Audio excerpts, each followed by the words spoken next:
am I now? Ah, there they are! Please welcome the stars of the new Star Trek series. It's Jason Isaacs and Sonequa Martin-Green! Welcome, both. Welcome, just like that. Have you got used to being beamed around? It's all right, you have special underwear. We've got special underwear, we're good. Yeah. It's steel. I bet you've done that a few times. Everything comes back together. We're going to talk everything Star Trek very shortly, but first back to Earth because it's firework night on Sunday. And Jason, we understand that this was quite a big thing in your childhood. You did Penny for the Guy and all We that did all that stuff. stuff. I was trying to explain to Sonequa, who could not make head or tail of why we would celebrate someone who tried to blow up Parliament. I just explained we celebrate the fact that he failed. Yes. She went, oh, I get it. I was like, got it, right, of course. Yeah, Because you don't do this in the States at all, do you? We don't do that. I was really excited to be here at this time when I found out about all of it. No one does it anymore. When I was a kid, people made these horrible effigies and lie around and you have to give them money or give me money. And Can you just explain to our American guests what the origin of this tradition is? Why do we do this? What is Guy Bonfire Night? Fawkes, Yes. who looks a lot like somebody from Game of Thrones at the moment because he's on telly doing Gunpowder Plot, and he tried to blow up Parliament. He failed, and so we symbolically burn him in parks. It's for children. But we do it in a safe and responsible manner. We do it. Especially if we're children. That's what's gone on. When I was a kid, most of the adverts on television were of people who'd been horribly burnt lighting fireworks, which is what made it such an exciting night. And now, sadly, it's a very safe evening for everyone. Stay safe, kids. Whatever you're doing, stay safe. Absolutely. That's what I meant. Now then, to start your... You said not at all, Sonequa, never cheat. No. Jason! You said that? Said Oh, it's you true. love to cheat. Oh, my God. First of all, we're both professional liars. That's what we do for a living. She's obviously better than me because you bought it. I don't think storytelling is lying, but I will say that because I'm so competitive, I just cannot bring myself to cheat because come on. I wanna win. It's so boring. And, like, it's so really boring and playing have- by the rules. No. Cheating No. means you get to... No, that's You rubbish. see how It's rubbish. competitive I am. Winning I don't is know. everything. Only losers say it's to taking part that No counts. way. So Sonequa organises games night on Star Trek, and very early on, it's a great way to bond. And off screen, she is the queen mum of the entire thing, except when you play a game called Mafia. I love Mafia. She cannot be trusted at all. I love Mafia. She uses all the truth faith comes out. and good feeling people have for Can her. you be trusted when you play Mafia? No. I'm out. I'm always out, but I'm always doing the cookies. So I don't Well, but care. that's because we don't trust him and we get him out. Thanks very Let's much. talk. It's funny you're talking about morally ambiguous characters because your character in Star Trek, the Very captain... professional the way you did You it. like the segue there? I know, that's very what nice. we- We've it was specialised excellent. in that stuff. But your captain in Star Trek is the first time there's been a captain who is kind of slightly morally ambiguous. What is it that makes him slightly edgier than what's gone Well, before? he's trying to win the war against Klingons. He's surrounded by a bunch of hippies and idiots on his ship.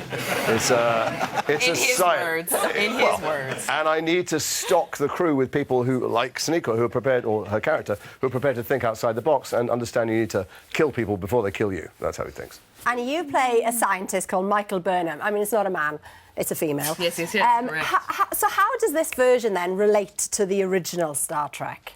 Well, we have the same connective tissue that every iteration of Star Trek has ever had. And there's... I trust you at a game of Mafia after seeing how you behave there. That's No. flirtation. That is flirtation. You think? Big time. Massively. Interesting. Yeah. I did Interesting. suggest early on that I had a terrible crush on her, and they went, but she's so much younger than you. And I went, But you're a big fan of Star Trek as a child, so how did it feel stepping into this world for you then? well, initially when they said, do you want to be a captain of a Starfleet vessel, I said no, because I grew up watching Bill Shatner swagger as Captain Kirk, and I had no interest in being a pale shadow, an echo of any of the great captains before. But they told me the story, and the story is so completely different. It's so of our time. Yeah. And it's a single story. It's 15 hours. It's kind of serialised. So we don't reboot to zero every week. So if somebody dies, you're still upset the week after, unlike the original series.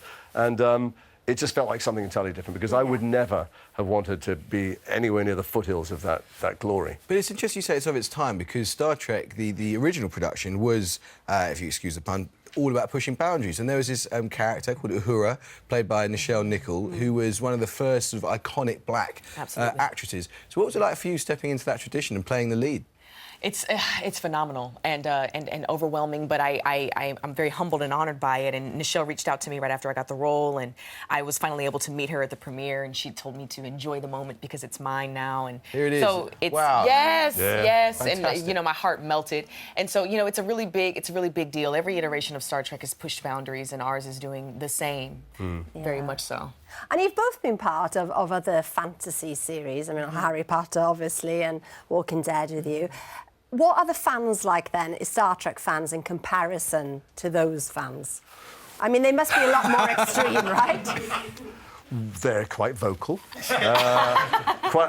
Everything that was done on film was adored by everybody who'd read any of the Harry Potter books, and I think it's fair to say that the Star Trek fans are very protective of what they have loved about it for decades. It's a nice way to put it. And so some of them are, want to tell us that we're getting things wrong or right, but what's fabulous is that their passion, their enthusiasm means that even when they're furious or outraged or something, it means they go, I'm never watching again, they say on episode 7 when they dissect every second of it. So most of them love it, but even the ones who don't love it are glued to it. And then they do watch it again. Well, I certainly will be watching. Thank you, guys. Star Trek Discovery is available now on Netflix. In the original Star Trek, the mission was to explore strange new worlds, to seek out new life and new civilizations, to boldly go where no man has gone before, Alex. But you see, you don't need a starship to find extraterrestrial life. You can do it outside a hotel in Hertfordshire. Here's Lucy.